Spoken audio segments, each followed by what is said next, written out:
نحمدہ ونصلی علی رسولہ الکریم اما بعد السلام علیکم ورحمۃ اللہ وبرکاتہ۔ تمام دوستوں، بزرگوں، ماؤں، بہنوں اور بیٹیوں کو طب صدیقی یوٹیوب چینل پر خوش آمدید۔ دوستوں اور شاگردوں کے بے حد اصرار پر اپنے 40 سالہ طبی تجربات و تحقیقات کو طب Siddiqui Facebook, WhatsApp and Telegram groups اور طب صدیقی یوٹیوب چینل پر پیش کرنے کی سعادت حاصل کر رہا ہوں۔ طب صدیقی دراصل میرا مرتب اور مدون کردہ ایک مجموعہ طب ہے۔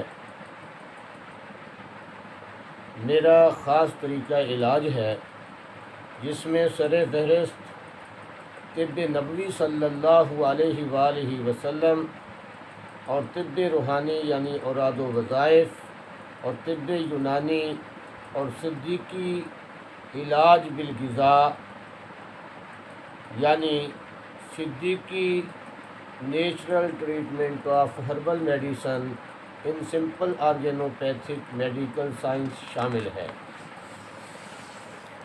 طب صدیقی یوٹیوب چینل پر آپ کو تمام روحانی، نفسیاتی اور جسمانی امراض کے بارے میں بہترین انفارمیشن ملے گی اور صدیقی علاج بالغذاء اور میرے مجرب المجرب اور معمول مطلب خاندانی نسخہ جات بھی ملیں گے۔ آج کا میرا موضوع ہے مرض بواسیر۔ عربی، فارسی اور اردو میں اس مرض کو بواسیر کہتے ہیں، جو کہ باسورہ کی جمع ہے اور باسورہ کے معنی مسہ کے ہیں۔ غلیظ سوداوی خون کے جمنے سے یہ مسے بنتے ہیں۔ طب یونانی میں مسوں کی شکل و ساخت کے لحاظ سے بواسیر کو 7 قسموں میں بیان کیا گیا ہے۔ پہلی قسم میں صرف مقد کے کنارے پھولے ہوئے ہوتے ہیں اور دوسری قسم میں مسوں کا رنگ ارغوانی ہوتا ہے اور اس کی شکل نرم کھجور کی طرح ہوتی ہے۔ اس کو نخلی بواسیر کہتے ہیں۔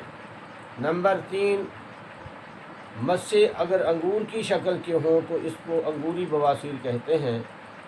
نمبر 4، اگر مسوں کی شکل انجیر کے دانے کے مشابہ ہو تو اس کو تینی بواسیر کہتے ہیں۔ نمبر 5، اگر یہ مسے دانہ مسور یا دانہ نخود کے برابر ہوں اور سخت ہوں تو اس کو سولولی بواسیر کہتے ہیں۔ نمبر 6، اگر مسے خرما کے برابر سخت اور لمبے ہوں تو اس کو تمری بواسیر کہتے ہیں۔ نمبر 7، اگر شہتوت کی شکل کے اور سائز کے ہوں اور شہتوت کی طرح نرم بھی ہوں تو اس کو توتی بواسیر کہتے ہیں۔ پھر ان 7 قسموں میں سے ہر ایک کی 2 قسمیں ہیں، جن میں سے پہلی قسم کو وامی بواسیر کہتے ہیں۔ وامی بواسیر وہ ہے جس کے مسوں میں سوراخ ہو اور اس میں سے خون اور کبھی کبھی آب زرد خارج ہوتا رہتا ہو۔ نمبر 2، بواسیر عمیاء یعنی اندھی بواسیر، جسے انگریزی میں بلائنڈ پائلز کہا جاتا ہے۔ تو اس بواسیر میں کچھ بھی خارج نہیں ہوتا۔ نمبر 3، مقام کے لحاظ سے بھی بواسیر کی کئی اقسام ہیں۔ مثال کے طور پر سب سے مشہور قسم مقعد کی بواسیر ہے، یعنی بڑے پیشاب کی جگہ کی بواسیر۔ اس کے علاوہ عورتوں میں بواسیر رحم بھی پائی جاتی ہے۔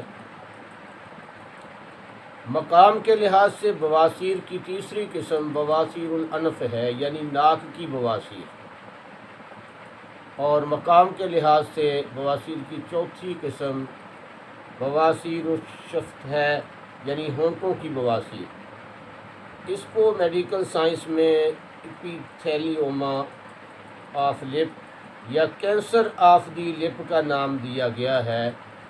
ایلوپیتھی سے کینسر کے زمرے میں شمار کرتی ہے۔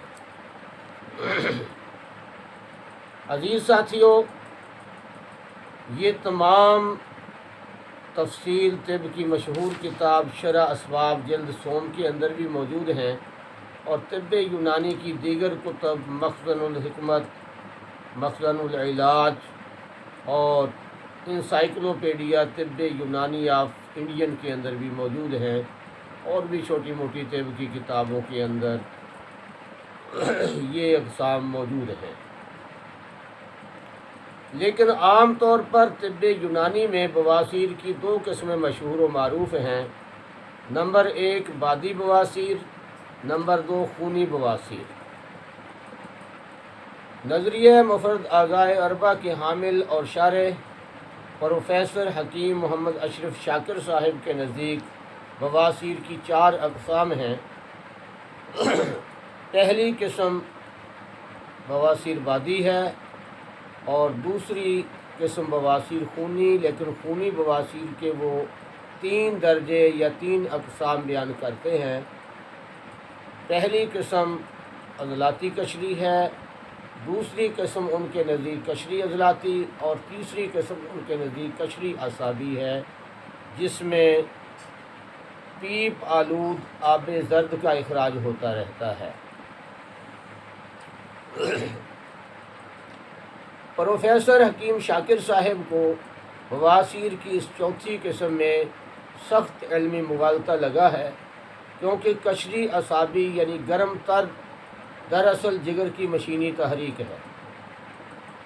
طب یونانی اور نظریہ مفرد اعضائے ثلاثہ اور نظریہ مفرد اعضائے اربعہ کے اندر خون کا مزاج معتدل گرم تر تسلیم کیا گیا ہے، جبکہ اسی مزاج کی گرم تر اغذیہ اور ادویہ سے بواسیر بادی اور بواسیر خونی کا مکمل علاج کیا جا سکتا ہے۔ لہذا اس مزاج میں بواسیر باقی نہیں رہ سکتی، اور بواسیری زہر اور مادے کا کلا کما ہو جاتا ہے۔ لہذا میری تحقیق کے مطابق بواسیر کے غلط علاج کی وجہ سے قشری اعصابی مزاج میں جو پیپ آلود آب زرد کا اخراج ہوتا رہتا ہے، یہ دراصل ناسور اور بگندر کا پہلا درجہ ہے جو کہ شروع ہو چکا ہے، اور اس درجے میں اگر اس کا صحیح اور مکمل علاج کیا جائے تو ناسور اور بگندر کا یہ پہلا درجہ یہیں پر ختم ہو جاتا ہے، اور اگر صحیح علاج نہ ہو تو یہ ترقی کر کے اعصابی قشری مزاج کے اندر ناسور اور بگندر دوسرے درجے میں داخل ہو جاتا ہے۔ طب یونانی اور نظریہ مفرد اعضائے اربعہ کی روشنی میں مرض بواسیر کی اقسام بیان کرنے کے بعد اب میں اپنی تحقیق اور تجربہ کے مطابق مرض بواسیر کی اقسام و علامات اور ان کا مکمل علاج بیان کروں گا انشاءاللہ۔ مرض بواسیر درجات مرض یعنی مرض کی پیتھالوجی کے مطابق 2 قسم پر ہے۔ نمبر 1 سوداوی بواسیر، جس کو کتابوں میں بادی بواسیر، ریاحی بواسیر، ریحی بواسیر اور ریح البواسیر کے نام سے موسوم کیا جاتا ہے۔ پھر آگے اس کی 2 قسمیں ہیں، یعنی ریحی بواسیر کی بھی 2 قسمیں ہیں۔ نمبر 1 سوداوی ریحی بواسیر، نمبر 2 ریحی سوداوی بواسیر، جس کی تفصیل میں آگے انشاءاللہ علیحدہ لیکچر میں بیان کروں گا۔ میرے نزدیک بواسیر کی دوسری قسم خونی بواسیر ہے۔ مرض کی پیتھالوجی کے مطابق اس کی بھی 2 قسمیں ہیں۔ نمبر 1 عضلاتی خونی بواسیر، نمبر 2 صفراوی اور عضلاتی بواسیر۔ اس کو بھی اپنے موقع پر بیان کروں گا انشاءاللہ۔ اسی طرح میرے نزدیک مرض کی پیتھالوجی کے مطابق ناسور یعنی بگندر کی بھی 2 اقسام ہیں یا 2 درجے ہیں، جبکہ صحیح علاج نہ ہونے کی بنا پر ناسور اور بگندر تیسرے درجے میں کینسر میں تبدیل ہو جاتا ہے۔ بواسیر اور بگندر کا اصولی، مزاجی اور مکمل علاج انشاءاللہ العزیز آئندہ لیکچر میں تفصیل کے ساتھ بیان کیا جائے گا۔ طب و حکمت کے شائقین تمام ناظرین و سامعین سے گزارش ہے کہ جذبہ خدمت انسانیت کے تحت اللہ رب العزت کی رضا کے لیے طب صدیقی یوٹیوب چینل کو سبسکرائب کریں اور میری ویڈیوز کو لائک اور شیئر کر کے حصول شفا کے صدیقی طریقہ علاج کو عام کریں۔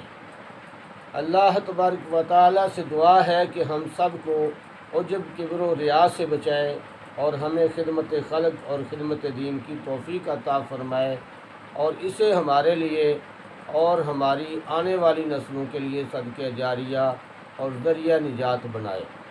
آمین بجاہ سید الانبیاء والمرسلین سیدنا و مولانا محمد النبی الأمی الکریم وعلی آلہ و صحبہ اجمعین برحمتک یا ارحم الراحمین۔